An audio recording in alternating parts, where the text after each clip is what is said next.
मेरी CEO wife और मैं दोनों एक साथ फिर से जिंदा हुए, यानी हमारा रीबर्थ हुआ। पर मुझे इसमें ज़रा भी खुशी नहीं है। पुनर्जन्म के बाद मैंने सबसे पहले जो काम किया वो था हर मुमकिन तरीके से उसे छोड़ना। इस लाइफ में मैं उसे फिर से देखने के बजाय अकेले मरना पसंद करूंगा। अपनी पिछली लाइफ में मैं उसकी खूबसूरती का कायल हो गया था और बिना ज़्यादा सोचे समझे उससे शादी कर ली थी। लेकिन शादी के बाद मुझे एक दिन भी उसका प्यार नसीब नहीं हुआ। इसके उलट मुझे उसके ग्रेट लव के ताने सहने पड़े। क्या तुम कभी मेरा मुकाबला कर सकते हो? तुम तो ढंग से अपना काम भी नहीं कर सकते। जरा आईने में जाकर अपनी शक्ल देखो कि तुम हो कौन। इसीलिए दोबारा जिंदा होने के बाद मैंने उसके उस ग्रेट लव के साथ एक डील कर ली। हर बार जब मैं उन दोनों को मिलवाऊंगा तो वो मुझे पैसे देगा। मेरी वाइफ मुझे सिनेमा के लिए बुलाती है, मैं वो टिकट्स उसके ग्रेट लव को दे देता हूँ। मेरी वाइफ घर पर डिनर करना चाहती है, मैं जानबूझकर दरवाजा लॉक कर देता हूँ ताकि वो अपने ग्रेट लव के घर रुकने पर मजबूर हो जाए। मेरी वाइफ का काम के सिलसिले में बर्लिन ट्रांसफर होने वाला है और वो अपने साथ सिर्फ एक फैमिली मेंबर को ले जा सकती है। बिना किसी हिचकिचाहट के मैंने वो मौका उसके ग्रेट लव को दे दिया। अब जब मेरी वाइफ घर आती है तो उसे एहसास होता है कि उसका पति उससे नफरत करता है और मैं जानबूझकर उसे परेशान कर रहा हूँ। यहाँ तक कि वो हमारी वेडिंग एनिवर्सरी भी भूल गई क्योंकि वो अपने ग्रेट लव के साथ थी। मैंने कोई शिकायत नहीं की, बल्कि इसके बजाय मैंने विदेश जाकर पढ़ाई करने के लिए अप्लाई कर दिया। मेरा प्लान है कि अपनी पढ़ाई पूरी करने के बाद वापस आऊं और अपनी बाकी जिंदगी अपने देश के नाम कर दूं। उसके दोस्त उसका मजाक उड़ाते हुए कहते हैं कि वो और उसका ग्रेट लव एक परफेक्ट कपल है। मैंने इसका खंडन नहीं किया, बल्कि मैंने उन्हें खुश करने के लिए पहले खुद डिवोर्स मांगने का फैसला किया। अब मुझे फर्क नहीं पड़ता कि वो कहाँ जाती है या क्या करती है, बस उम्मीद है कि डिवोर्स मंजूर हो जाए और मैं इस बेवकूफ़ी भरे रिश्ते से बाहर निकल सकूं। अगले दिन मैं अकेला सिविल रजिस्ट्री ऑफिस गया। नमस्ते कॉमरेड, मैं फोर्स डिवोर्स के लिए अप्लाई करना चाहता हूँ। मैंने अपने बैग से वो डॉक्यूमेंट्स निकाले जो मैंने काफ़ी समय से तैयार कर रखे थे और कर्मचारी को दे दिए। उसने सारे पेपर्स ध्यान से चेक किए, फिर मेरी तरफ गंभीरता से देखा और कहा, कॉमरेड, हमें आपकी एप्लीकेशन मिल गई है। अगर आप एक महीने के भीतर इसे वापस नहीं लेते तो फोर्स डिवोर्स आधिकारिक तौर पर घोषित कर दिया जाएगा। मैंने सिर हिलाया और थैंक यू कहा, अपना बैग उठाया और बाहर आ गया। शाम ढल रही थी, सूरज धीरे धीरे डूब रहा था और आसमान में खूबसूरत लाली छाई थी। ठंडी हवा चल रही थी जिससे गर्मी काफी कम हो गई थी। लोग अपनी फीनिक्स ब्रांड की साइकिलों पर टोलियों में फैक्ट्री से बाहर निकल रहे थे और मेरे पास से गुजर रहे थे। किसी को अंदाजा भी नहीं था कि मैं वो इंसान हूं जो दूसरी बार जिंदगी जी रहा है। मेरी पिछली लाइफ में बेनिंग बिन और मैं एक दूसरे को चाहते थे। हमने शादी की और फैमिली रेसिडेंस में रहने लगे। शादी के बाद वो बहुत बिजी रहती थी, लेकिन जब भी काम खत्म होता वो मेरे साथ डिनर करने के लिए जल्दी घर आती थी।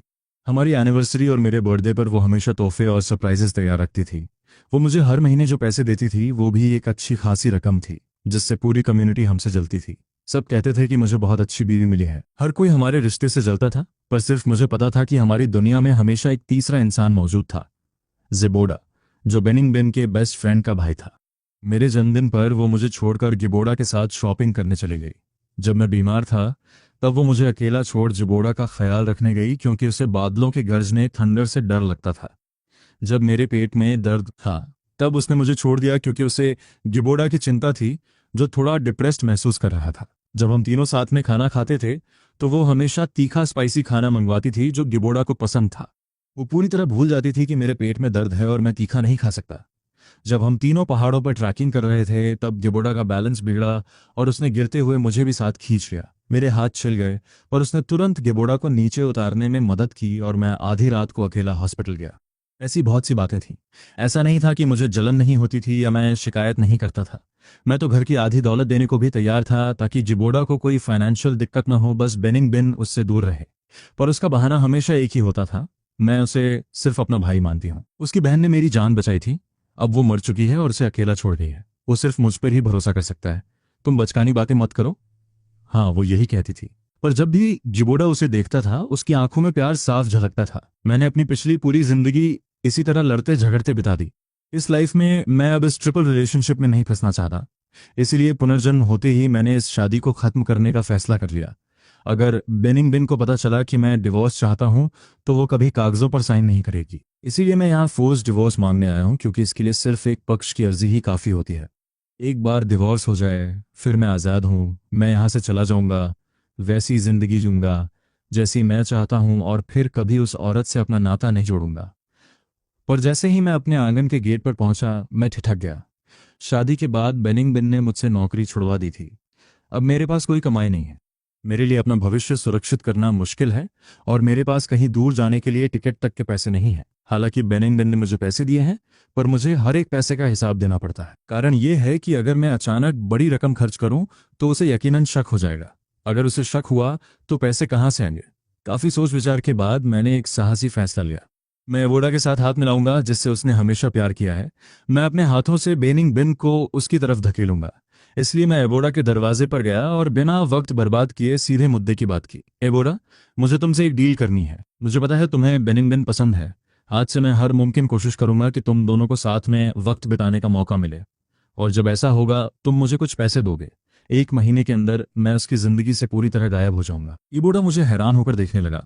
उसे खुद को संभालने में थोड़ा वक्त लगा। चेन, ये तुम क्या बकवास कर रहे हो? भला बेनिंग बिन मुझे क्यों पसंद होगी?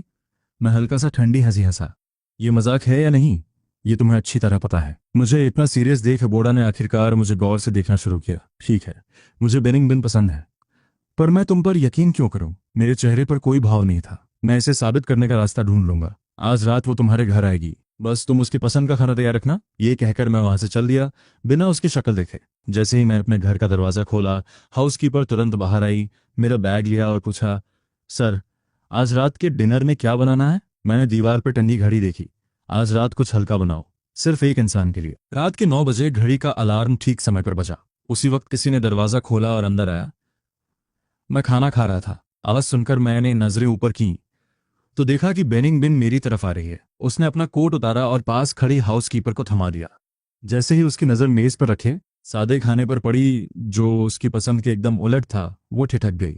आज खाना इतना हल्का क्यों है? पहले ऐसा खाना कभी इस मेज पर नहीं आता था, और अगर गलती से आ भी जाता तो मैं तुरंत उसके लिए तीखा खाना तैयार करता। पर इस बार मैं टस से मस नहीं हुआ। एकदम सपाट चेहरे के साथ मैंने कहा, आजकल मुझे ज्यादा भूख नहीं लग रही, मेरा मन कुछ हल्का खाने का था। इतना कहकर मैंने अपनी चॉपस्टिक्स उठाई और अकेला खाने लगा। फिर जैसे मुझे कुछ याद आया हो, मैंने फिर उसकी तरफ देखा। इबोडा ने पहले ही खाना बना लिया है, तुम वहां क्यों नहीं चली जाती? वो एक पल के लिए हक्की बक्की रह गई। उसके माथे पर शिकन आ गई। तुम्हें तो कभी पसंद नहीं था कि मैं उसके साथ वक्त बिताऊं। मेरे दिल में एक कड़वाहट सी उठी। इसका मतलब उसे हमेशा से पता था कि मुझे अबोडा के साथ उसका जाना पसंद नहीं है। फिर भी वो हर बार मुझे छोड़कर उसके पास चली जाती थी। मैंने अपनी आंखें ऊपर की और एक हल्की मुस्कान दी। तुम हमेशा कहती थी कि तुम उसे सिर्फ एक छोटा भाई मानती हो और वो बहुत ख्याल रखने वाला है। तो अब मैं भी थोड़ा ज़्यादा ख्याल रखना सीख रहा हूँ। मेरी आवाज़ बहुत नरम थी, पर न जाने क्यों बेनिंग बिन के दिल में एक अजीब सी बेचैनी भर गई। फिर भी मेरे बार बार जोर देने पर वो आखिरकार चली। मैंने खामोशी से उसे कोट पहनकर बाहर जाते देखा। फिर मैं लिविंग रूम की खिड़की के पास गया और एबोडा के घर की तरफ देखा। जैसे ही वहां की लाइटें जली, मैं उठा और हाउसकीपर को आवाज दी। उसने मेज साफ करने दी और फिर दरवाजा अंदर से लॉक कर दिया। धीरे धीरे रेजिडेंस बी की सारी लाइटें बुझ गईं। दूसरी तरफ जैसे ही वो पहुंची, जिबोड़ा की आंखें चमक उठीं। उसने तुरंत उसका स्वागत किया, उसका हाल पूछा और उसका कोट लिया। मेज पर सिर्फ तीखा खाना था जो उसकी पसंद का था। बेनिंगटन को तुरंत महसूस हुआ कि कुछ तो गड़बड़ है। वो कुछ पूछना चाहती थी, पर गिबोड़ा की बातें उसे टोकती रहीं। वो डिनर रोजाना से काफी लंबा चला।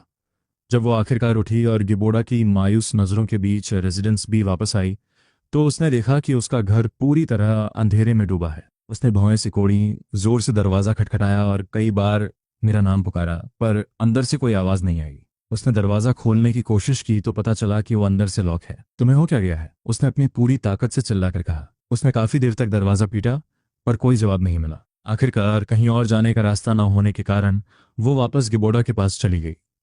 जैसे ही गिबोड़ा को पता चला कि मैंने दरवाजा लॉक कर दिया है, उसका दिल तेजी से धड़कने लगा। उसके चेहरे पर जो खुशी आने वाली थी, उसने उसे बड़ी मुश्किल से दबाया और फिक्रमंद होने का नाटक करते हुए कहा, कोई बात नहीं वेनिंग, ऐसी सिचुएशन में आज रात मेरे घर ही रुक जाओ। वेनिंग ने ठंडी आवाज में अपने सिर को सहलाते हुए कहा, आज रात तुम्हें डिस्टर्ब होगा, मैं सैलून में सो जाऊंगा, मैं कहीं और नहीं जाऊंगा। अगली सुबह जैसे ही मैंने दरवाजा खोला, मैंने उसे नीचे सोफा पर बैठे देखा। उसके कोट पर उसकी कुछ बूंदें थीं। शायद वो अभी अभी आई थी। मैं बिना आवाज के नीचे गया। जैसे ही उसे कुछ सुनाई दिया, उसने मेरी तरफ देखा। कल रात तुमने दरवाजा लॉक क्यों कर दिया था?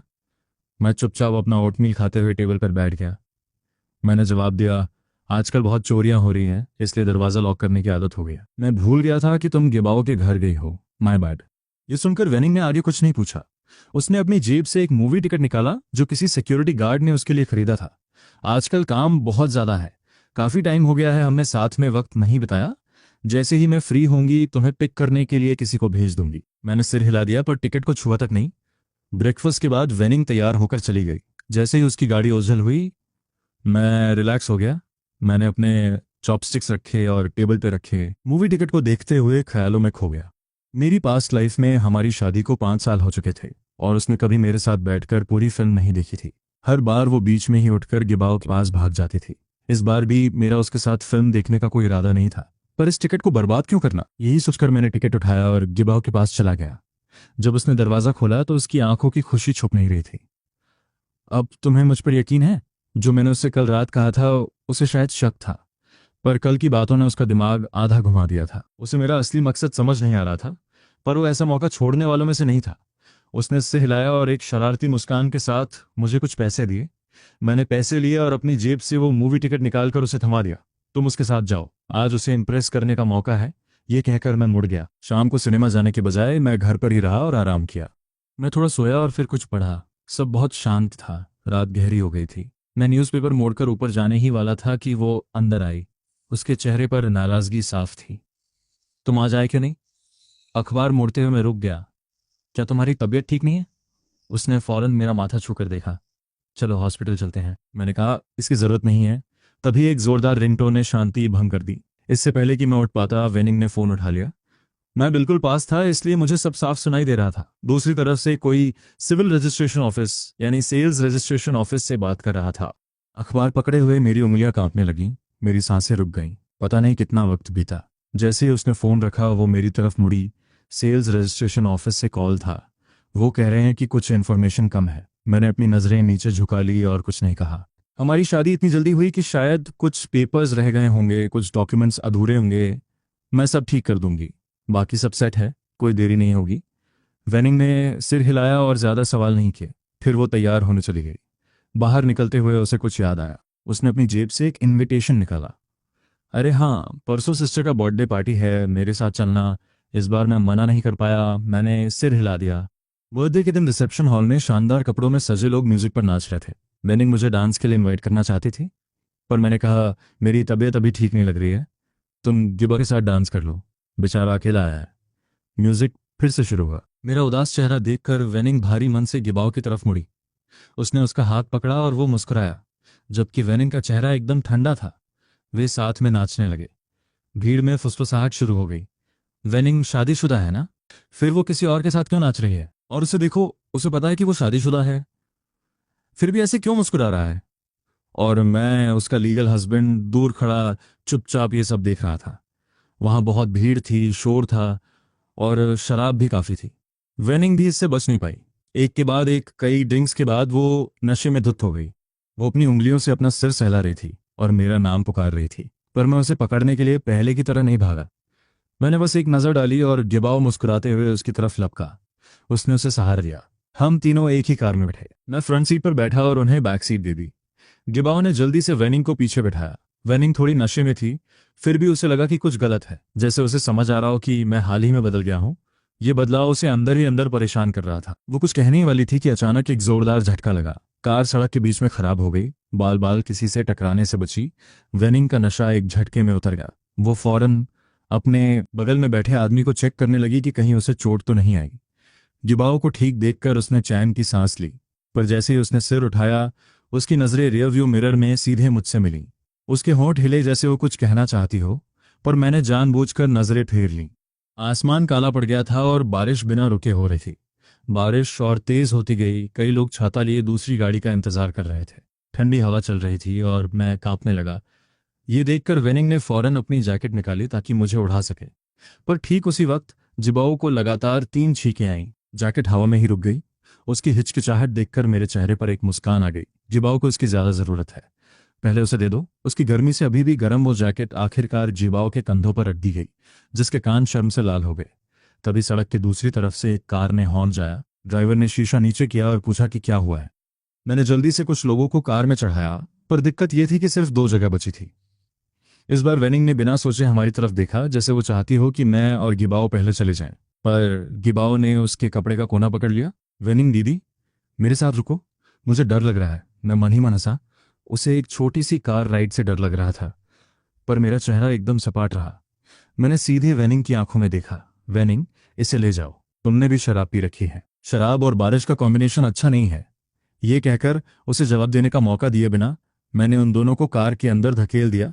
उन्हें जाते हुए देख मैंने अपनी नजरें हटा ली। मैंने फौरन दूसरी कार ली।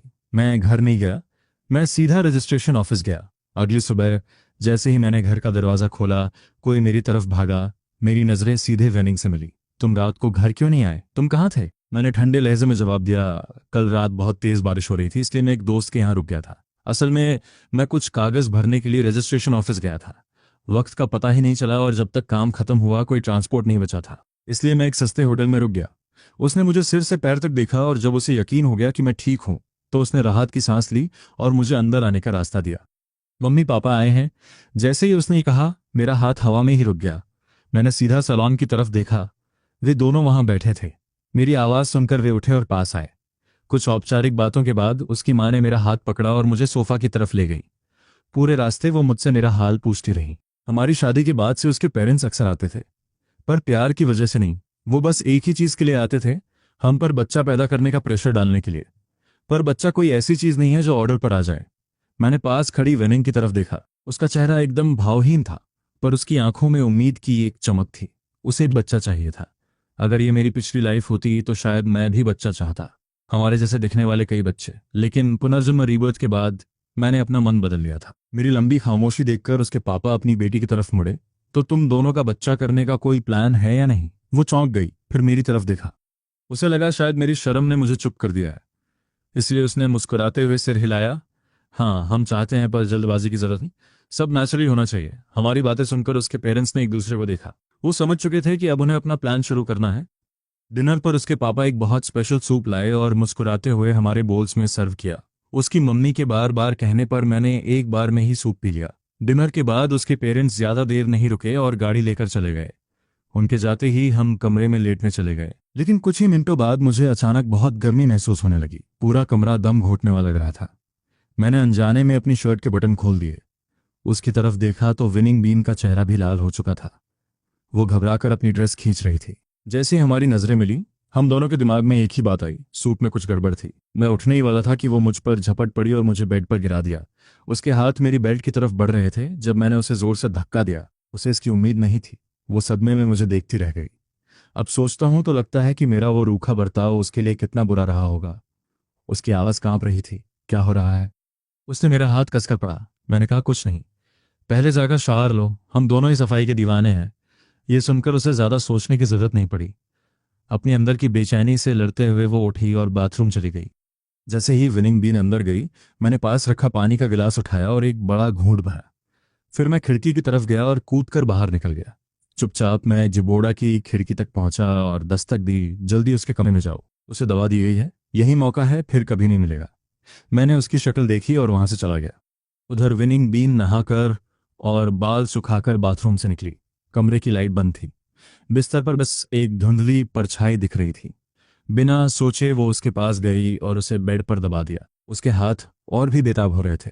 जैसे ही वो उस आदमी को चूमने वाली थी, एक हल्की आवाज आई। वो आदमी अचानक नींद से जागा और झटके से उठकर उसे दूर धकेल दिया। उसने लाइट जला दी। कमरे में तेज रोशनी फैल गई। वो औरत दंग रही। तुम जिबोड़ा? एक पल के लिए उसे कुछ समझ नहीं आया। उसे नहीं लगा था कि वो पकड़ा जाएगा। उसका चेहरा उतर गया, वो एक शब्द भी नहीं बोल पाया। अब यही पल बिनिंग बिन के मुंह से एक कराह निकली। उसकी हालत अभी भी ठीक नहीं थी। जिबोड़ा पूरी तरह होश में आया, अपनी जैकेट उठाई और डर के मारे भाग गया। सुबह बिनिंग बिन अपनी गर्दन पर हाथ रखे सीढ़ियों से उतरी। कल रात क्या हुआ था? क्या जिबोड़ा मेरे कमरे में आया था? मैंने अपने नाश्ते का आखिरी निवाला खाया और पूछा, कौन? कल रात तुम नहाकर सो गई थी, कोई तुम्हारे कमरे में नहीं आया। उसे थोड़ा अजीब लगा, जैसे कुछ गलत हुआ हो, पर उसे कुछ याद नहीं था, इसलिए उसने ज्यादा सवाल नहीं किए। उसे क्या पता था कि रात को मैं ही जिबोड़ा को उसके कमरे में लाया था और धीरे धीरे उसे उसकी तरफ धकेल रहा था। बिनिंग बिन काम में इतनी बिजी हो गई कि मुझे उन्हें फिर से मिलाने का मौका नहीं मिला। फिर अचानक उसका ट्रांसफर बेन में हो गया। हालांकि म्यूटेशन नोटिफिकेशन के हिसाब से वो सिर्फ एक फैमिली मेंबर को साथ ले जा सकती थी। उसने लिफाफे को देखा और ठहर गई। पहले वो बिना सोचे मुझे ले जाती, पर अब हालात बदल चुके थे। जिबोड़ा की याद आते ही उसे उसकी मरती हुई बहन के आखिरी शब्द याद आए, उसका ख्याल रखना। उसने लिफाफा हाथ में भींच लिया। घर आकर उसने बड़ी मुश्किल से कहा, मेरा ट्रांसफ़र बेन में हो गया है। वो मेरे एक फैमिली मेंबर को टीवी स्टेशन में नौकरी देंगे, पर मैं सिर्फ एक ही इंसान को ले जा सकती हूँ। उसकी आवाज़ धीमी होती गई। मैं समझ गया वो क्या कहना चाहती है। जो बूढ़ा अकेला है, उसका ख्याल रखने वाला कोई नहीं। मैं उससे पहले बेन ले जाना चाहती हूँ, तुम बाद में जाना, ठीक है? मैंने तुरंत हाँ कर दी, शायद बहुत जल्दी, क्योंकि बिनिंग बिन एक पल के लिए चुप हो गई। उसकी आंखों में हैरानी थी। तुम इतनी आसानी से मान गए? मैंने उसे देखा। क्या तुम चाहती थी कि मैं मना करूं? अगर मैं तमाशा करता तो क्या तुम रुक जाती? उसकी बोलती बंद हो गई। जवाब साफ था, नहीं। क्योंकि ट्रांसफर का ऑर्डर आते ही उसने जिबोड़ा को ले जाने का फैसला कर लिया था। कोई उसे नहीं रोक सकता था। उसने मेरा हाथ पकड़ा और कहा, माइचन, तुमने बहुत सहा है। मैं वादा करती हूँ कि आगे चलकर इसकी भरपाई कर दूंगी। मेरा चेहरा एकदम शांत था, पर अंदर ही अंदर मैं हंस रहा था। हमारा भविष्य तो पहले ही खत्म हो चुका था। अचानक हुए इस ट्रांसफर की वजह से पूरी कॉलोनी ने बिनिंग बिन के लिए एक फेयरवेल पार्टी रखी। पार्टी के बीच में मैं एक कोने में बैठा उन्हें खामोशी से देख रहा था। बिनिंग बिन और गिबोड़ा भीड़ के बीच लगातार ड्रिंक्स पी रहे थे। उसका चेहरा गुलाबी हो रहा था और गिबोड़ा की नजरें धुंधला रही थीं। तभी जिबोड़ा अपना आपा खो बैठा और बिनिंग बिन पर गिर पड़ा। शायद उसे कुछ महसूस हुआ, क्योंकि उसने तुरंत उसे पीछे धकेला और सिक्योरिटी से कुछ कहा। वो मेरी तरफ आने ही वाली थी कि दीवार में एक भयानक दरार आ गई। ऐसा लगा जैसे जमीन गरज रही हो। सबके चेहरे पीले पड़ गए और देखते ही देखते सब कुछ ढह गया। बिन मेरी तरफ भागी, पर तभी पीछे से गिबोड़ा की चीख सुनाई। वो वहीं रुक गई। उस एक सेकंड की हिचकिचाहट में पूरी बिल्डिंग गिर गई और अनगिनत लोग मलबे में दब गए। पता नहीं कितना समय बीता। जब मेरी आंखें खुली तो मेरा शरीर भारी बीम के नीचे दबा हुआ था। अंधेरे में मुझे अपनी धड़कनें सुनाई दे रही थीं। मैंने मदद के लिए चिल्लाना चाहा, पर डर की वजह से आवाज ही नहीं निकली। पता नहीं कितनी देर बाद ऊपर से ड्रिल की आवाज आई और फिर एक बचावकर्मी का चिल्लाना, कोई मिला है? मलबा हटाया गया और तेज रोशनी से मेरी आंखें चौंधिया गईं। पर नीचे का नजारा देखकर बचावकर्मी भी रुक गए। सिर्फ मैं ही नहीं, जिबोड़ा भी वहां फंसा हुआ था। हालत बहुत नाजुक थी और कभी भी अर्थक्वेक का दूसरा झटका, आफ्टर शॉक आ सकता था। बिनिंग बिन ने हम दोनों को देखा। उसका चेहरा सफेद पड़ गया था। मेरा दिल बैठ गया। जाहिर था कि उसे पहले अपने पति को बचाना चाहिए। प्लीज पहले मुझे बचाओ, मुझे डर लग रहा है। बिनिंग, मुझे छोड़ो। तभी एक और झटका आया और हम और गहराई में धंस गए। जल्द फैसला लो वरना कोई नहीं बचेगा, गिबोड़ा ने चीखते हुए उसे बहन वाला वाह याद दिलाया। बिनिंग बिन की नजरें अचानक सख्त हो गईं। उसने बिना किसी हिचकिचाहट के कहा, पहले जिबोड़ा को बचाओ। ये सुनकर सब दंग रह गए। किसी ने नहीं सोचा था कि वो अपने पति को छोड़कर किसी और को पहले बचाने का आर्डर देगी। मैं सदमे में उसे देखता रह गया। तुमने मुझे फिर से जिबोड़ा के लिए छोड़ दिया? मेरी आवाज कांप रही थी, पर उससे पहले ही जिबोड़ा की फिर चीख सुनाई दी। बिनिंग बिन ने बिना सोचे आर्डर दिया, जिबोड़ा को अभी बाहर निकालो। मलबे को काटने की आवाज गूंज रही थी और हवा धूल से भर गई थी। तभी एक और झटका लगा। मैं हिलना चाहता था, पर मेरा शरीर सुन्न था। जैसे ही बिनिंग बिन ने जिबोड़ा को बाहर खींचा, बाकी की बिल्डिंग भी गिर गई। मेरा आधा शरीर बाहर था, पर मैं फिर से अंधेरे में दब गया। बेहोश होने से पहले बिनिंग बिन का डरा हुआ चेहरा मेरी आखिरी याद थी। जब होश आया तो पूरे शरीर में असहनीय दर्द था। मैंने आंखें खोली तो अस्पताल की सफेद छत दिखी। वाचन, तुम जाग गए? मैंने सिर घुमाया। वो बिनिंग बिन थी। उसकी आंखें लाल थीं। साफ पता चल रहा था कि वो रोई है। वो कई दिनों से मेरी देखभाल कर रही थी, पर उसे देखते ही मुझे भूकंप वाला मंजर याद आ गया। वो पल जब उसने मुझे छोड़कर गिबोड़ा को चुना था। मैंने अपना चेहरा दूसरी तरफ मोड़ लिया और आंखें बंद कर लीं। कमरे में सन्नाटा छा गया। उसने मेरी हाथ देखी, मुट्ठी भींची और फिर ढीली कर दी। वो जानती थी कि उसके शब्दों की अब कोई कीमत नहीं है। उसने धीरे से कहा, तुम आराम करो, मैं जिबोड़ा को देखकर आती हूँ। दरवाजा बंद हो गया। अगले कुछ दिनों तक, शायद गिल्ट गिल्ट की वजह से, वो ज्यादातर मेरे साथ ही रही। मुझे रत्ती भर भी फर्क नहीं पड़ता था कि वो कहाँ जा रही है। दूसरी तरफ जिबोड़ा बहुत बेचैन था। जिचन, इसका क्या मतलब है? हमारी बात हुई थी कि तुम उसे छोड़ दोगे, तुम हमें साथ में वक्त बिताने दोगे, तो फिर तुम अभी भी हर वक्त उसके साथ क्यों चिपके रहते हो? क्या तुम ये सब मुझे चिढ़ाने के लिए कर रहे हो? मैंने उसकी आंखों में गुस्सा देखा। मैं थोड़ी देर चुप रहा, फिर अपने बैग से एक बिल्कुल नया डिवोर्स सर्टिफिकेट निकाला और उसकी तरफ बढ़ा दिया। मैंने उसे बहुत पहले ही छोड़ दिया है। मैं तुम्हारे साथ कोई खेल नहीं खेल रहा था। मेरा तलाक पहले ही हो चुका है। जिबावदा की आंखें हैरानी से फटी की फटी रह गईं। उसे लगा था कि ये सिर्फ हवा हवाई बातें हैं। उसने कभी सोचा भी नहीं था कि मैं वाकई ऐसा कर दूंगा, कि मैं सच में तलाक ले लूंगा। तभी हॉस्पिटल का दरवाज़ा खुला। विन बिन ने मेरे हाथ में वो डिवोर्स सर्टिफिकेट देख लिया। तुम्हारे हाथ में वो क्या है? वो मेरी तरफ बढ़ी, पर जिबादा तुरंत उछलकर बीच में आ गया। तुम कहाँ चली गई थी? मुझे तुम्हें कुछ बहुत ज़रूरी बताना है। उसने उसे पकड़ा और कमरे से बाहर खींच ले गया। दरवाज़ा बंद होते ही मैंने आखिरकार चैन की सांस ली। जिस दिन मुझे डिस्चार्ज मिला, मुझे जुबादा की तरफ से आखिरी पेमेंट मिली। मुझे नहीं पता कि तुमने अचानक तलाक क्यों मांगा, पर उम्मीद है कि तुम अपना वादा निभाओगे और हमारी ज़िंदगी से हमेशा के लिए चले जाओगे। मैंने गिबौदा से मिले सारे पैसे इकट्ठे किए और घर जाने के लिए अपना बैग पैक करना शुरू कर दिया। वैन बिन ने कमरे में कपड़ों का ढेर देखा और हैरानी से पूछा, तुमने ये सारे कपड़े बाहर क्यों निकाले हैं? मैंने उसकी तरफ देखा तक नहीं, बस नीचे झुककर कपड़े उठाता रहा और शांत आवाज में कहा, मौसम बदल रहा है, इसलिए पुराने कपड़े हटाकर सब सॉर्ट सॉर्ट कर रहा हूं। मेरा ये शांत बर्ताव देखकर अचानक उसे एक अजीब सा डर महसूस हुआ। शायद उसे अपनी हालिया करतूतें याद आ गई थीं। वो मेरे पास आई, मेरा हाथ पकड़ा और बोली, अपना बैग पैक करना बंद करो, हम बेपान जा रहे हैं, मैं तुम्हें वहां नए कपड़े दिला दूंगी। मैं थोड़ा सक पका गया। उस पल मुझे समझ ही नहीं आया कि वो कह क्या रही है। इस बार मुझे ऑर्गेनाइजेशन से परमिशन मिल गई है। उन्होंने मुझे 2 लोगों को साथ ले जाने की इजाज़त दी है, तो मैं जिबाल और जिचिन दोनों को ले जा सकती हूँ। फिर वो थोड़ा रुकी और बोली, लेकिन टीवी स्टेशन में सिर्फ एक ही पोस्ट खाली है और वो मैं जिबाउदा को दूंगी। मुझे पता है कि तुम नाराज हो क्योंकि भूकंप के वक्त मैंने तुम्हें पहले नहीं बचाया, पर मैं मजबूर थी। मैंने उसकी बहन से वादा किया था कि मैं जिबाउदा का ख्याल रखूंगी। मैं अपना वादा नहीं तोड़ सकती थी। प्लीज अब गुस्सा मत हो, ठीक है? उसकी बातें सुनकर मैं बस उसे खामोशी से देखता रहा। मेरा दिल कड़वाहट और तंज से भरा हुआ था। उसे वाकई लगता था कि मैं कोई छोटा बच्चा हूं जो बस मुंह फुलाए बैठा है। और उसे हक क्या था? और मैं नाराज क्यों होगा? मेरी पिछली जिंदगी में भी बिल्कुल ऐसा ही हुआ था, वही भूकंप। फर्क सिर्फ इतना था कि तब मैं और जिबाला साथ में नहीं फंसे थे, पर फिर भी उसने जिबाला को ही पहले बचाना चुना। हॉस्पिटल में आधा महीना गुजारने के बाद भी वो जिबादा के पास से नहीं हिली। एक सेकंड के लिए भी मेरा हाल पूछने नहीं आई। उस दौरान जिबादा के दोस्त मुझसे मिलने आए और बोले, जिबादा के हाथ में चोट लगी थी और वेन बेन डर के मारे मरी जा रही थी। वो पूरी रात एक पल के लिए भी उससे दूर नहीं हुई। ये सुनकर मेरा खून खौल उठा। मैं भी तो घायल था, पर मेरी पत्नी किसी और मर्द का हाथ थामे उसकी देखभाल कर रही थी। वो जलन धीरे धीरे गुस्से में बदली और फिर नफरत में। फोन पर हमारी बहुत गंदी बहस हुई थी।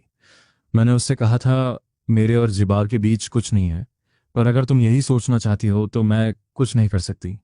उसके बाद हॉस्पिटल से डिस्चार्ज होते ही वो जिबादा के साथ बीपान चली गई। अब मेरे पास खोने को कुछ नहीं बचा।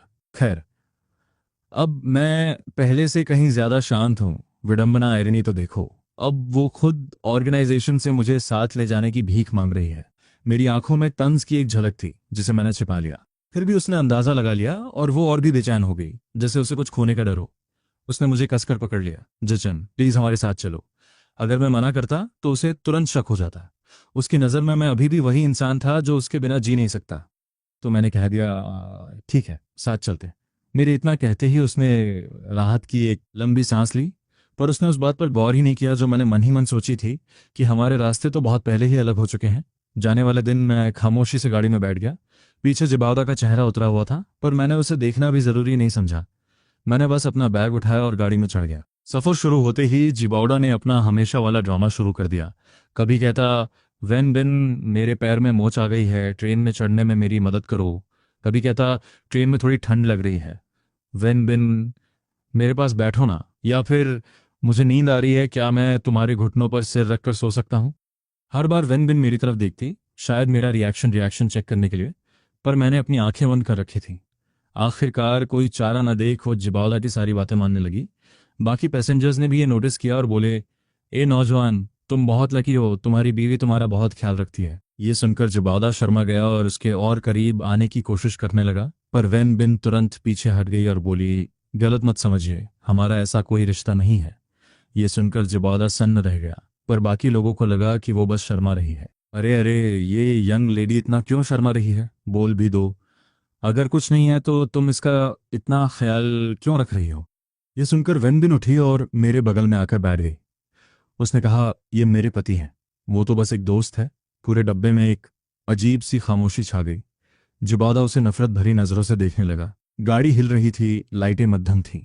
खिड़की की परछाई मेरे चेहरे पर पड़ रही थी। मैंने आंखें खोली और मेरा सिर बगल वाली सीट से टकराया, जिससे जोर की आवाज हुई। वो आवाज सुनकर वैन बिन ने झटके से आंखें खोली और मेरा माथा छूकर देखने लगी। हाथ पीछे हटाते ही उसकी नजर मेरे पास रखे बैग पर पड़ी और वो बुदबुदाई, तुमने ये बैग यहाँ क्यों रखा है? लाओ, मैं इसे ऊपर सामान रखने वाली जगह पर रख देती हूँ। जैसे ही वो उठने वाली थी मैंने तुरंत बैग पकड़ लिया। ये यहाँ ठीक है। मेरे चेहरे पर साफ इनकार देखकर वो चुपचाप वापस बैठ गई। कुछ देर तक भारी सन्नाटा रहा। फिर वो उठी और वॉशरूम टॉयलेट की तरफ चली गई। दूसरी तरफ जीबादा, जो सोने का नाटक कर रहा था, अचानक उठकर बैठा और मेरी तरफ मुड़कर बोला, जिचन, ये सब क्या चल रहा है? तुमने तो कहा था कि तुम वेन बिन से प्यार नहीं करते, तो फिर अब उसके पीछे पीछे क्यों घूम रहे हो? मुझे पता है जो मजाक मैं तुम दोनों के बारे में करता था वो बस मजाक था। चिंता मत करो, मैं वैसा ही करूंगा जैसा तुम चाहते हो। जिबादा कुछ और पूछने ही वाला था कि पीछे से एक जोरदार आवाज आई। हम दोनों एक साथ मुड़े। एक डरावना सा आदमी हाथ में चाकू लिए भागा आ रहा था। जिबादा और मैं उसके सबसे करीब थे, सावधान। जैसे ही वेनबिन वॉशरूम से बाहर निकली उसने ये नज़ारा देखा। उसका चेहरा उतर गया और वो तुरंत उस चोर पर झपटी, पर वो चाकू लिए हमारी तरफ बढ़ चुका था। उस पल वो सिर्फ किसी एक को ही बचा सकती थी। मैंने तेजी से हाथ बढ़ाया और जिबादा को अपनी तरफ खींच लिया, जो डर के मारे पीला पड़ चुका था। अगले ही पल मैं खुद को बचाना चाहता था, पर बहुत देर हो चुकी थी। चोर पकड़ा तो गया, पर उसने मुझे चाकू मार दिया था। वेन बिन, उसने चोर को एक जोरदार लात मारी और पीछे से आ रहे पुलिस वाले उस पर झपट पड़े।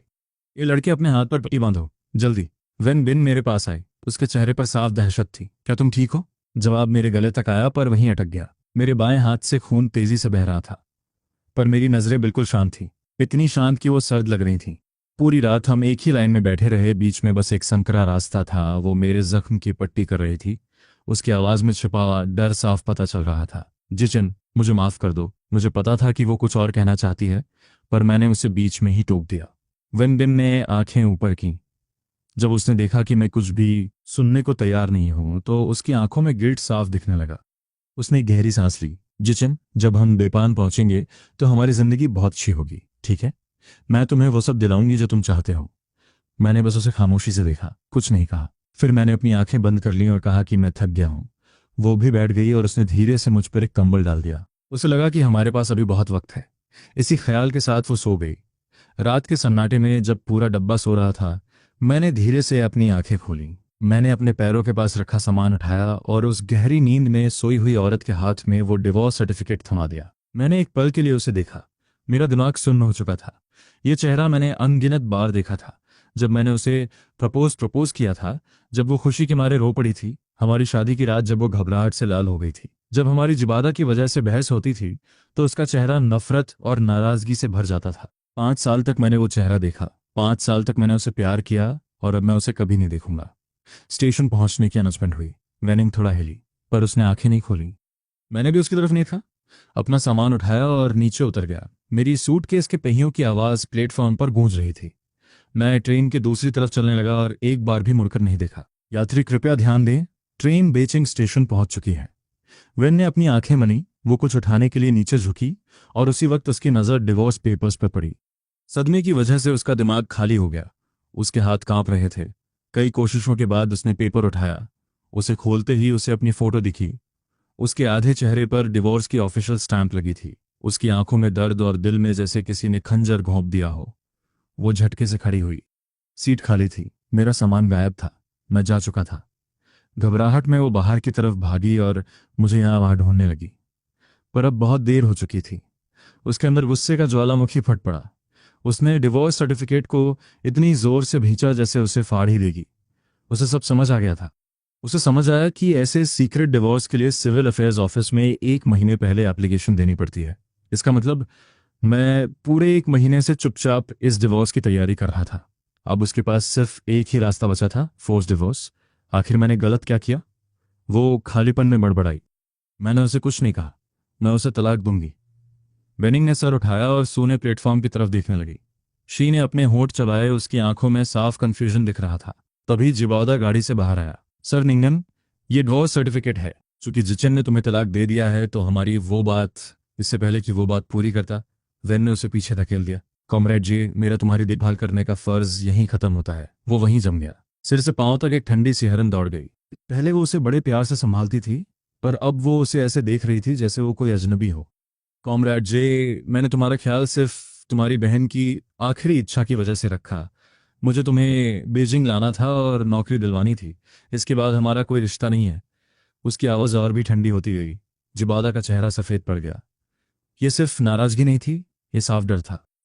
पहली बार उसे एहसास हुआ कि उसने कितने ताकतवर इंसान का पल्ला पकड़ा था और अब वो उसके हाथ से फिसल रही थी।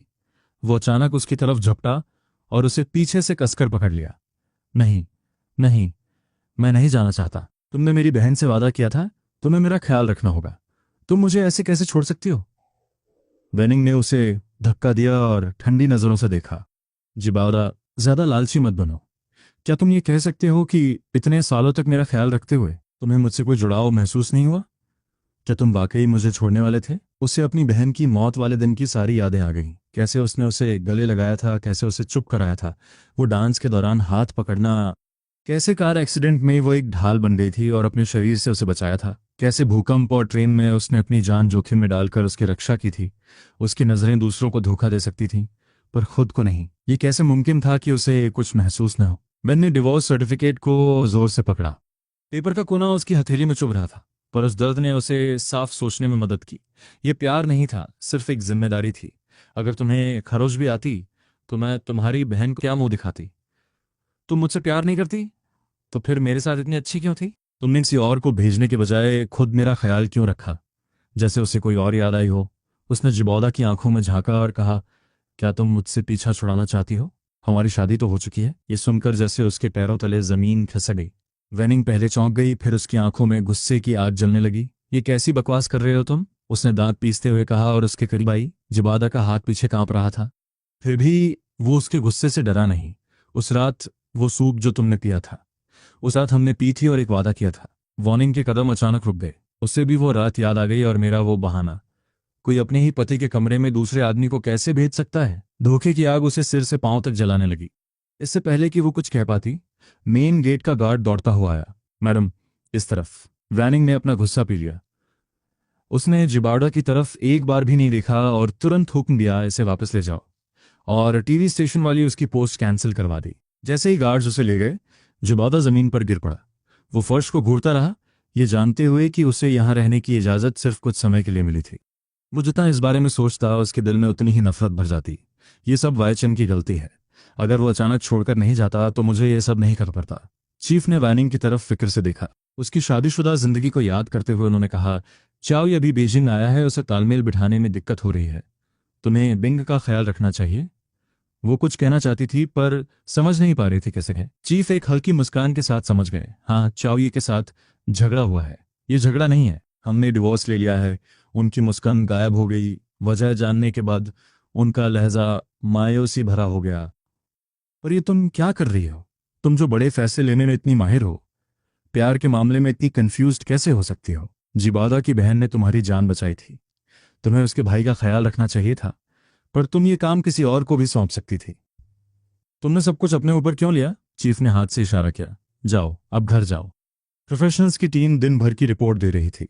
वाईचेन को पता चला कि वानिंग का एड्रेस कंफर्म हो गया है। वहां किसी को ढूंढना घास के ढेर में सुई ढूंढने जैसा था। हॉस्पिटल की रिपोर्ट से कंफर्म हुआ कि वो सिर्फ नाटक कर रहा था, पर उसकी पहचान की वजह से उसे थोड़े समय के लिए बी फैमिली के यहाँ रुकना पड़ा।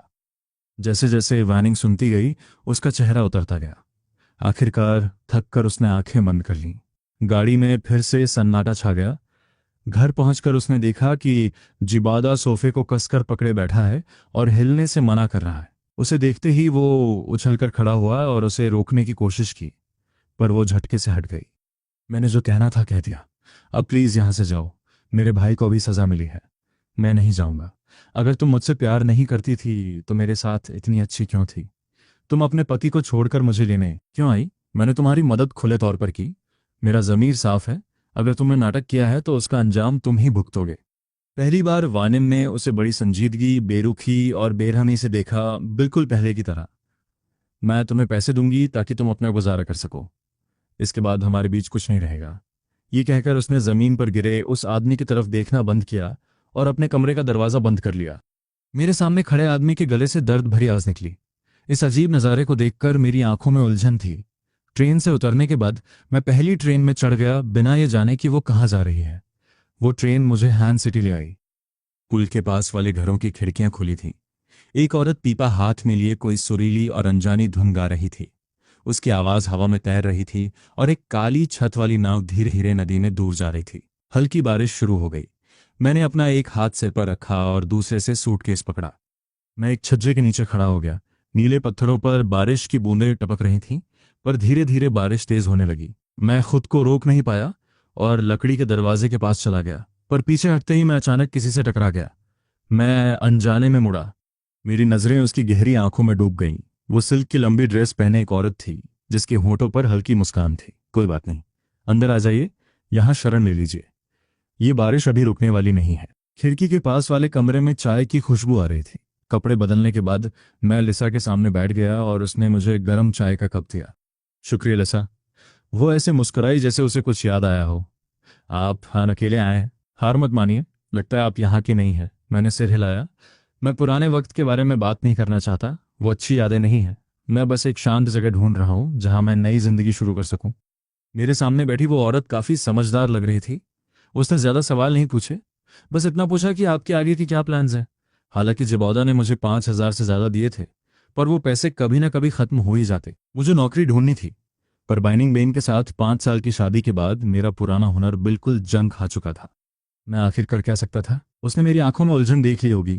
टेबल पर उंगलियां थपथपाते हुए उसने कहा, एक दोस्त अपनी सेविंग वर्कशॉप बेच रहा है, बिल्कुल सामने ही है। बारिश रुकने पर मैं आपको दिखा दूंगी। मैं सुखद रूप से हैरान था। बारिश रुकते ही लिसा ने अपनी दुकान बंद की और मुझे उस नीले पत्थरों वाली सड़क पर ले गई। रास्ते में उसने मुझे गांव वालों और उनके रिवाजों के बारे में बताया। गांव छोटा था, पर लोग अच्छे थे और दुकानों की कोई कमी नहीं थी। हालांकि सेविंग वर्कशॉप्स कम ही थी। उसका दोस्त बेचना नहीं चाहता था, पर उसका पूरा परिवार बीजिंग में था, इसलिए उसे जाना पड़ रहा था। चलते चलते मेरा ध्यान भटक कर बिनिंग बीन और जिबादा की तरफ चला गया। मैंने एक छोटा सा हिसाब लगाया, सुबह 7 बजे तक वे बीजिंग पहुंच गए होंगे। अब जबकि मैं उनके रास्ते में नहीं हूं, तो उनका रिश्ता बिना किसी रुकावट के आगे बढ़ रहा होगा। कुछ मिनट चलने के बाद हम 2 मंजिला एक छोटी सी बिल्डिंग के सामने पहुंचे। लिसा के दोस्त से मिलने के बाद मैंने जगह का मुआयना किया। बातचीत अच्छी रही। लिसा की मदद से डील जल्दी फाइनल हो गई। अगला पूरा हफ्ता मैं बहुत बिजी रहा। पहले प्रॉपर्टी के कागजात ट्रांसफर कराए, फिर अपनी डायरी में लिखी जगहों से वाकिफ हुआ। क्योंकि मेरा हुनर अभी थोड़ा कमजोर था, इसलिए मैंने एक तजुर्बेकार मास्टर को ढूंढा और सिलाई सीखना शुरू कर दिया। मैंने बहुत मेहनत की और मास्टर भी सिखाने के लिए उतने ही पैशनेट थे। 1 महीने से कम समय में मैं इस काम में मास्टर हो गया। मैंने लिया को थैंक यू बोलने के लिए अपने लिए एक नई शर्ट बनाई और उसके लिए एक ड्रेस भी तैयार की। जब मैंने उसे सरप्राइज दिया तो उसकी आंखों में एक चमक आ गई और वो मुस्कुरा दी। मैंने सिर खुजलाते हुए थोड़ी झिझक दिखाई। बुटीक का सारा काम खत्म करने के बाद, कपड़ा बाकी सामान खरीदने के बाद मेरे पास ज्यादा पैसे नहीं बचे थे, पर अपनी ग्रैटिट्यूड दिखाने के लिए मैंने उसके लिए एक ड्रेस बनाई और पेस्ट्रीज का एक बॉक्स भी खरीदा, जिसके लिए मैं सुबह जल्दी लाइन खड़ा हुआ था। पेस्ट्रीज की खुशबू इतनी अच्छी थी कि मुंह में पानी आ जाए। मुझे बहुत पसंद है। Thank you. खुशी हुई कि तुम्हें ये पसंद आया। मुझे डर था कि कहीं तुम्हें अच्छा ना लगे। मैंने राहत की सांस ली। जैसे ही टेलर शॉप खुली, पास पड़ोस के लोग बस देखते रहे। आखिरकार मैं नया टेलर था। अगर मेरा काम खराब होता तो लोग मजाक उड़ाते। लेकिन कुछ ही दिनों में छोटी सी बुटीक ग्राहकों से भर गई। न सिर्फ मेरी स्किल्स अच्छी थीं, बल्कि मेरे डिजाइन्स भी नए और अट्रैक्टिव थे। और सबसे बड़ी बात, मैं बहुत ही फ्रेंडली था। लोग मुझे पसंद करने लगे थे। एक शाम जब मैं आखिरी कस्टमर के जाने के बाद बुटीक बंद करने वाला था, तभी अचानक एक तेज आवाज सुनाई दी, यन। दरवाजा बंद करते वक्त मेरे हाथ थम गए और मैंने उस औरत की तरफ देखा जो मेरे सामने खड़ी थी। उसने अपने हाथ में पकड़ा हुआ कपड़ा जमीन पर फेंक दिया और चिल्लाई, सब लोग आकर देखो, यही वो दुकान है। मैंने इस नई ड्रेस के लिए बहुत पैसे खर्च किए और इसका कपड़ा इतना बेकार है कि पहनने से पहले ही फट गया। उस वक्त तक सब लोग डिनर कर चुके थे और शाम की सैर के लिए बाहर निकले थे। जैसे ही यह हंगामा हुआ, पूरा मोहल्ला जमा हो गया। जब लोगों ने देखा कि निशाना मैं हूं, तो भीड़ में कानाफूसी शुरू हो गई। शक के सुर धीरे धीरे बढ़ने लगे। उस औरत का चेहरा गुस्से से लाल था, पर वो वहां से हटने को तैयार नहीं थी। वो चिल्लाई, तुम मेरी मजबूरी का फायदा उठा रहे हो क्योंकि मैं एक औरत हूं। मैं अपनी बदनामी कराकर झूठ क्यों बोलूंगी? इसकी दुकान का कपड़ा इतना घटिया है कि पहनते ही फट जाता है। मेरे पैसे वापस करो। ये कहते हुए उसने धक्का दिया। भीड़ से 2-3 और औरतें बाहर आईं। उनके हाथों में भी फटे हुए कपड़े थे। मेरी आंखें सिकुड़ गईं। कोई बड़ा बेवकूफ भी समझ जाता कि ये सब एक सोची समझी साजिश थी। मैं अकेला 1 महीने में इतनी सारी ड्रेसेस कभी नहीं सिल सकता था, और ऊपर से मैं मेन, विमेन, बुजुर्गों और बच्चों सब के कपड़े बनाता हूँ। तो फिर ये कैसे मुमकिन है कि सारे फटे हुए कपड़े सिर्फ जवान औरतों के ही हों? मैंने चारों तरफ एक नज़र घुमाई और तभी मुझे भीड़ में छुपता हुआ एक आदमी दिखा, पास वाली दुकान का मालिक सकूरा। मैं आगे बढ़ने ही वाला था कि एक पतले और गोरे हाथ ने मुझे रोक दिया। मैंने मुड़कर देखा, वो लिया थी। उसने मुझे रोकने के लिए धीरे से अपना सिर हिलाया। फिर वो आगे बढ़ी, जमीन से वो कपड़ा उठाया और उसे ध्यान से देखा। आपके पास क्या सबूत है कि ये ड्रेस इसी दुकान की है? उसकी बर्फीली आवाज सुनकर वो औरत एक कदम पीछे हट गई, पर वो अपनी बात पर अड़ी रही। सबूत क्या? ये फैब्रिक और ये डिजाइन सिर्फ इसी की बुटीक में मिलते हैं। अगर इसने नहीं बनाया तो फिर किसने? लिया थोड़ा मजाक उड़ाते हुए हंसी। ये डिजाइन और फैब्रिक हर जगह मिलते हैं, ये कोई एक्सक्लूसिव नहीं है। अगर ये बना सकता है तो दूसरी दुकानें भी बना सकती हैं। उसने ड्रेस को और करीब से देखा और तभी उसे कपड़े की परतों के बीच कपड़े का एक छोटा टुकड़ा मिला। फिर उसने कहा, जो भी शैन से कपड़े सिलवाते हैं वो जानते हैं, कपड़ा तैयार होने के बाद वो हमेशा पीछे की तरफ एक छोटा सा हिडन कपड़े का टुकड़ा सिलता है जिस पर उसका डिजाइनर सिग्नेचर होता है। ये नकली चीजों से बचने के लिए है। पर आपने न सिर्फ ये टैग सही जगह नहीं लगाया, बल्कि ऊपर की सिलाई भी बहुत खराब है। ये सुनते ही उस औरत का चेहरा सफेद पड़ गया। उसका मुंह तो खुला, पर आवाज नहीं निकली। वो चुप हो गई। भीड़ सब समझ गई और सबकी नजरें उसकी तरफ घूम गई। कुछ ही सेकंड्स में लोग उस पर उंगलियां उठाने लगे। आखिरकार प्रेशर सहन न कर पाने के कारण औरत ने मान लिया कि उसे पास की रेडी टू वेयर शॉप के मालिक ने ऐसा करने के लिए उकसाया था। असल में उसका बिजनेस कभी चला ही नहीं था। उसे लगा कि अगर मेरी टेलर शॉप बंद हो गई तो उसकी जिंदगी संवर जाएगी। पर मैंने न सिर्फ दुकान दोबारा खोली, बल्कि मेरा काम पहले से भी बेहतर चल रहा था। इसलिए उसने ये गंदी चाल चली। पर अब जबकि उसका प्लान फेल हो गया था, उसकी जेल जाने की बारी थी। जैसे ही पुलिस उसे ले गई, भीड़ ने तालियां बजाईं और जश्न मनाया। बाकी औरतें भीड़ का फायदा उठाकर चुपचाप निकल गईं। पर मेरा चेहरा अभी भी गंभीर और उदास था। लिया ने मुझे चिंता में देखा। क्या बात है? मैंने एक गहरी सांस ली। जो अभी हुआ उससे एक बात साफ हो गई है, अगर बिजनेस अच्छा चलेगा तो जलन भी होगी। आज एक झूठा इल्जाम था, पर भविष्य में और लोग आएंगे और उनके तरीके और भी खतरनाक होंगे। मैंने दूर लकड़ी के दरवाजे वाली पुरानी हवेली की तरफ देखा। एक पल के लिए मैं हिचकिचाया, मेरा दिल डगमगा गया। जब मैं इस अनजान शहर में आया था तो मैं सिर्फ गुजारे के लिए काम ढूंढ रहा था, पर बुटीक खुलते ही ये सब शुरू हो गया। सच कहूं तो मुझे समझ नहीं आ रहा था कि इसे जारी रखना चाहिए या नहीं। तभी लिया ने मेरे कंधे पर हाथ रखा और कहा, शांत हो जाओ, जो सच है उसे कोई गंदा नहीं कर सकता। मेरे साथ भी ऐसा हो चुका है। हम उनके हर वार का जवाब दे सकते हैं, पहले सोचते हैं कि इसे कैसे हैंडल करना है। अगले हफ्ते मैंने जानबूझकर बुटीक बंद रखी। हर दिन मैं लिया के साथ मिलकर स्ट्रैटेजीज बनाता रहा। जब मैंने दोबारा दुकान खोली तो पहले से भी ज्यादा कस्टमर्स आए। मुझे अकेला देखकर लिया ने काम के लिए 2 होशियार और एक्टिव लड़कियों को रखने की सलाह दी। इससे मुझे थोड़ी राहत मिली। पर अभी मैंने चैन की सांस ली ही थी कि लिया ने एक और खबर सुनाई। वो जा रही थी। वो बेपिन वापस लौट रही थी। तब मुझे उसकी असली पहचान पता चली। वो कोई साधारण टी सेलर नहीं थी, बल्कि बेपिन के एक बड़े सरकारी ऑफिसर की पोती थी। वो यहाँ अपनी बीमारी से ठीक होने आई थी और वो बेहतर थी, इसलिए उसे वापस जाना था। ये सुनकर मेरे अंदर एक अजीब सा खालीपन गया। इस छोटे से शहर में वो पहली इंसान थी जिससे मैं मिला था। आने वाले महीनों में उसी ने मेरी मदद की थी। पर अब जब हम सच्चे दोस्त बन गए थे तो अलग होने का वक्त आ गया था। मेरे चेहरे पर उदासी देखकर वो भी रुक गई, जैसे कुछ कहना चाहती हो। जैसे वो कहना चाहती हो, चलो साथ में बेपिन चलते हैं। पर उसे याद आया कि मैं हमेशा बेपिन का नाम सुनने से बचता था, जैसे कोई भारी अतीत वहां मेरा इंतजार कर रहा हो। आखिरकार उसने उस ख्याल को वहीं दबा दिया। कोई बात नहीं, मैं तुम्हें अपना एड्रेस दे दूंगी, हम एक दूसरे को लेटर्स लिख सकते हैं।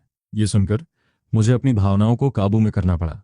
जिस दिन लिया गई मौसम बिल्कुल वैसा ही था जैसा उस दिन था जब मैं पहली बार यहाँ आया था। हल्की बारिश हो रही थी। उसने मुझे टी हाउस की चाबी दी और कहा कि जब भी मुझे वक्त मिले मैं वहां जाकर बैठूं ताकि उस जगह में रौनक बनी रहे। उसने ये भी कहा कि शायद एक दिन वो वापस आए, पर हम दोनों जानते थे कि एक बड़े ऑफिसर की पोती होने के नाते उसका वापस आना इतना आसान नहीं होगा। मैं उसकी कार को तब तक देखता रहा जब तक वो ओझल नहीं हो गई। फिर मैंने अपनी नजरें नीचे कर ली। मैं सीधा अपनी टेलर शॉप में ही गया। इसके बजाय मैंने अपना अम्ब्रेला खोला और धीरे धीरे पत्थरों वाले रास्ते पर लिया के टी हाउस की तरफ चल पड़ा। दरवाजा खोलते ही एक पल के लिए मेरा दिल भारी हो गया। जब वो यहाँ थी तो हमेशा मुस्कुराते हुए अंदर बाहर आती रहती थी। मेरी नज़र धीरे से खिड़की की तरफ गई। ये वो जगह थी जहां हम घंटों बातें कर सकते थे। मैं अपनी जगह पर जाकर बैठ गया, पर अब मेरे सामने कोई नहीं था जो मुझे गर्म चाय पिला सके। मेरे होठों से एक लंबी आ निकली। लिया को गए अभी कुछ ही देर हुई थी और मुझे उसकी याद सताने लगी थी। मेरी नज़रें बार बार दरवाजे की तरफ जा रही थीं, जैसे उम्मीद हो कि वो अभी आ जाएगी। पर रात हो गई और वो नहीं आई।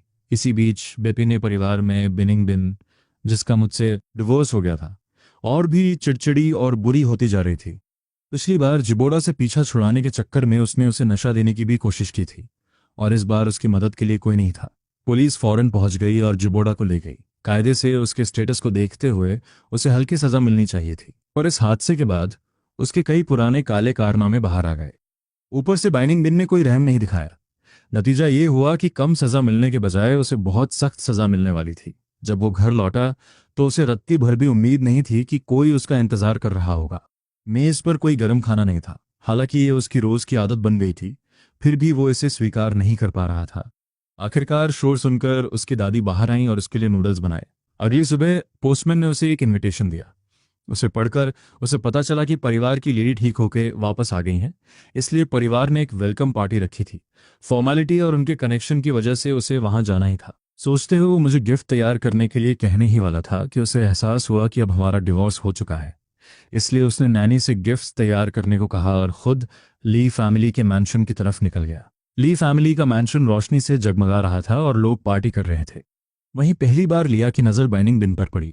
अगर बाइनिंग बिन एक शाही और बर्फ जैसी ठंडी ब्यूटी थी, तो लिया बहुत ही स्वीट, वार्म और ग्रेसफुल थी। उसकी एलिगेंस इतनी नेचुरल थी कि कई लड़के तो उसे सिर्फ हेलो कहते देख दंग रह गए। अपना गिफ्ट देने के बाद बिनिंग बिन एक कोने में चली गई और खिड़की से बाहर देखने लगी। इस बीच लिया उसे बार बार देख रही थी। जब लोगों ने देखा कि लिया उसे घूर रही है, तो क्यूरियोसिटी में उन्होंने दोनों को एक दूसरे से इंट्रोड्यूस कराया। तब लिया को एहसास हुआ कि ये वही औरत है जिसकी शादी हो चुकी थी और जिसका एक्स हस्बैंड उससे बहुत प्यार करता था, लेकिन वो अभी तक मिला नहीं था। जैसे ही उसने एक्स हस्बैंड के बारे में सुना, मेरे चेहरे की इमेज तुरंत उसके दिमाग में आ गई। वो खुद को रोक नहीं पाई और उसने पूछा कि उसके एक्स हस्बैंड का नाम क्या था। किसी ने जवाब दिया, शायद चैन था। लिया को आगे सुनने में कोई इंटरेस्ट नहीं था। मेरे बारे में सोचते हुए उसे समझ आ गया कि शायद यही वजह थी कि वो वापस नहीं आना चाहता था। डिनर के बाद फैमिली के ओल्ड मास्टर ने लिया को अपने ऑफिस में बुलाया। उन्होंने उससे कुछ फॉर्मल सवाल पूछे और फिर उस छोटे से शहर की कुछ मज़ेदार कहानियां सुनाई। सब सुनने के बाद लिया ने अचानक कहा, ग्रैंडपा, मुझे किसी से प्यार हो गया है। ओल्ड मास्टर ने अभी चाय की एक चुस्की ली थी कि उन्होंने उसे तुरंत बाहर उगल दिया। क्या मेरी बच्ची, वो जो हमेशा लड़कों से दूर रहती है, उसे किसी से प्यार हो गया? लिया ने हल्की मुस्कान के साथ जवाब दिया, बस एक छोटी सी प्रॉब्लम है, उसकी आइडेंटिटी थोड़ी खास है। बूढ़े आदमी ने अपना कप नीचे रखा। कौन है वो? लिया धीरे से बोली। वो बाइनिंग बिन का एक्स हस्बैंड है। लिया को लगा था कि वो गुस्से से भड़क जाएंगे, लेकिन उन्होंने हाथ हिलाया और कहा, तो क्या हुआ? वो सिर्फ एक एक्स हस्बैंड ही तो है। अगर तुम्हें वो पसंद है तो मुझे क्या दिक्कत हो सकती है? फिर उन्होंने सीरियस होकर कहा, बस एक बात याद रखना, अगर वो और बाइनिंग बिन अलग हुए हैं तो 99% गलती बाइनिंग बिन की ही होगी। बेवकूफ मत बनना, लिचा वाली गलतियां मत दोहराना और उसे चोट मत पहुंचाना। लिया का चेहरा खुशी से चमक उठा। इसका मतलब आप मान गए? उन्होंने चाय डालते हुए हंसकर कहा, हाँ, लेकिन भले ही मैं मान जाऊं, उस लड़के को भी तुम्हें बदले में प्यार करना चाहिए, वही सबसे जरूरी है। रात को देर तक जागने के बाद लिया ऑफिस से बाहर आई, अपने कमरे में गई और हाथ में पेन लेकर एक कागज उठाया। उसने काफी देर सोचा और आखिर में फिक्र से भरे कुछ शब्द लिखे। जब मुझे लिया का नया लेटर मिला तो यान में फिर से बारिश होने लगी थी। मैंने खिड़की की कुंडी एक छोटी लकड़ी की छड़ी से उठाई। नीले पत्थर वाले रास्ते पर हल्की हल्की बारिश हो रही थी और हवा में एक ताजगी भरी खुशबू थी। खिड़की के पास बैठकर मैं लिया का लेटर पढ़ रहा था। मेरा दिल सच में भारी हो गया था। मुझे गए हुए करीब 3 महीने हो चुके थे। इन 3 महीनों में अपनी टेलर शॉप में काम करने के अलावा मैं उसके टी रूम में जाकर बैठता था ताकि उसके भेजे हुए लेटर्स पढ़ सकूं। इन्हीं चिट्ठियों की वजह से भले ही मैं बैंक में नहीं था, फिर भी मुझे वहां के हालात का अंदाजा हो जाता था। जैसे कि जिबूड़ा, जो बाइनिंग बिन के साथ बैंक गया था, न केवल टीवी स्टेशन में काम नहीं कर सका बल्कि सीधे जेल पहुंच गया। एक और मिसाल, एक अमीर घर का लड़का बाइनिंग बिन के प्यार में पड़ गया, लेकिन इससे पहले कि वो हिम्मत जुटाकर अपने दिल की बात कह पाता, उसके परिवार ने उसे साउथ वार्ड में बंद कर दिया। वान के साथ मेरा रिश्ता सबकी नज़रों में एक परफेक्ट मैरिज थी। बेन्फ के लोग भी हमारे बारे में थोड़ा बहुत जानते थे, इसलिए जब उन्होंने देखा कि बिन मेरे साथ नहीं है बल्कि जिबूदा को अपने साथ लाई है, तो सब सवाल उठाने लगे। आखिर कौन अपनी शादीशुदा जिंदगी छोड़कर दूसरे मत के साथ चला जाता है? थोड़ी जांच पड़ताल के बाद सबको पता चला कि हमारा डिवोर्स हो चुका है, और जब वहाँ उसके तौर तरीकों और बातों के बारे में पता चला तो लोग बाइनिंग बिन के कैरेक्टर के बारे में बुरा सोचने लगे। लेटर के आखिरी हिस्से में लिया ने मुझे एक और बात याद दिलाई। बाइनिंग बिन ने अभी तक हार नहीं मानी है। वो लगातार लोगों को तुम्हें ढूंढने के लिए भेज रही है। लेकिन मैं समंदर की गहराई में रेत की तरह गायब हो गया था। उसे मैं नहीं मिला। मैंने लेटर को मोड़ा और खिड़की के बाहर देखा। मुझे यहाँ आए हुए करीब 1 साल हो गया था। इस 1 साल के दौरान मैंने कुछ पैसे भी बचा लिए थे। बाइनिंग बिन मुझे इतनी जल्दी नहीं ढूंढ पाएगी, लेकिन अगर उसने हार नहीं मानी तो किसी ना किसी दिन मुझे ढूंढ ही लेगी। इसका मतलब है कि मुझे अब यहाँ और ज्यादा नहीं रुकना चाहिए। इस बीच बाइनिंग बिन एक और लेटर खोल रही थी जिस पर फिर से लिखा था नहीं मिला। उसने अपनी भौहें सिकोड़ी, लेटर को मरोड़ा और फेंक दिया। 1 साल, पूरा 1 साल बीत गया और फिर भी वो मुझे ढूंढ नहीं पाई थी। पहले वो घबराई, फिर उसे गुस्सा आया और आखिर में उसके पास वैसी ही बेबसी रह गई जैसी आज थी। शुरू में जब वो जिबूड़ा का ख्याल रख रही थी तो वो लोगों को एक वजह देती थी, मर चुके एक दोस्त की आखिरी ख्वाहिश। वो कहती थी कि जिबूड़ा उसके लिए कुछ भी नहीं है। पहली बार उसने उसे बचाया, दूसरी बार भी हमेशा उसी दोस्त की वसीयत के नाम पर। लेकिन सच तो ये था कि मुझे उस पर बिल्कुल भरोसा नहीं था। इसीलिए मैंने गुपचुप तरीके से फोर्स डिवोर्स मांगा था। मेरा दिल नरम है, लेकिन इस मामले में मैं हमेशा कंफ्यूज रहा। जितना मैंने इसके बारे में सोचा उतनी ही मेरी फ्रस्ट्रेशन बढ़ती गई। आखिर में उसने एक गहरी सांस ली, अपना फोन उठाया और एक ऑर्डर दिया उसे ढूंढना जारी रखो, किसी भी कीमत पर उसे ढूंढो। उसे अंदाजा भी नहीं था कि मुझे अब उसकी सिचुएशन से कोई फर्क नहीं पड़ता। उसकी बेचैनी मेरी प्रायोरिटी नहीं थी। मैं तो बस अपने सामने खड़ी लड़की को देखकर खुश था। तुम वापस कैसे आई? मैंने हल्की आह भरते हुए पूछा। लिया ने दरवाजा खोला और अपने सामान के साथ अंदर आई। मेरी तरफ देखते हुए उसकी आंखों में एक प्यारी सी गर्माहट थी। मैं किसी से मिलने आई हूं, उसने कहा। मैं कोई बच्चा नहीं हूं जिसे प्यार की समझ न हो। 5 साल की शादी ये समझने के लिए काफी है कि दूसरा इंसान क्या कहना चाह रहा है। लेकिन एक नाकाम शादी के बाद मुझ में नया रिश्ता शुरू करने की एनर्जी नहीं थी। मैंने बात बदलने की कोशिश की, लेकिन लिया ने मेरा हाथ पकड़ लिया। उसकी आंखों में संजीदगी थी। इस बार चाइना में जज्बात अब छिपे नहीं रहेंगे। मैं और इंतजार नहीं करना चाहती। जब मैंने तुम्हें पहली बार देखा था उसके बाद मैंने कभी किसी और को नहीं देखा। तुम्हारे साथ बिताए इस 1 साल ने मेरे दिल की फीलिंग्स को और मजबूत कर दिया है। मैं जानती हूँ वानिंग ने तुम्हारे साथ क्या किया, लेकिन मैं उसके जैसी नहीं हूँ। मैं तुम्हें कभी चोट नहीं पहुंचाऊंगी। बस मुझे तुम्हें प्यार करने का एक मौका दो। ये शब्द इतने साफ थे कि मेरे गाल लाल हो गए। काफी देर बाद मैंने उसे देखने के लिए सर उठाया। तुम ये भी जानती हो कि मेरा पिछला रिश्ता नाकाम रहा है। मुझे तो ये भी नहीं पता कि मैं कोई नई कहानी स्वीकार करने के काबिल हूं या नहीं। अगर तुम वाकई मुझे जीतना चाहती हो तो इसमें बहुत वक्त लगेगा और नतीजा शायद वो ना हो जिसकी तुम उम्मीद कर रही हो। लिया मुस्कुराई। कोई बात नहीं, मैं इंतजार कर सकती हूँ। उसने मुझे कसकर गले लगा लिया। मैं एक पल के लिए जम गया, फिर मैंने भी उसे धीरे से गले लगा लिया। उस दिन के बाद से जिंदगी वैसी नहीं रही, और जिस दिन हम ऑफिशियली एक कपल बने उसी दिन मैंने बिपिन में वापस जाने की तैयारी शुरू कर दी। जैसे ही मैं लिया के साथ आया मुझे समझ आ गया कि मुझे देर सवेर वहां जाना ही होगा और देर सवेर मुझे वैनिंग का सामना करना ही पड़ेगा।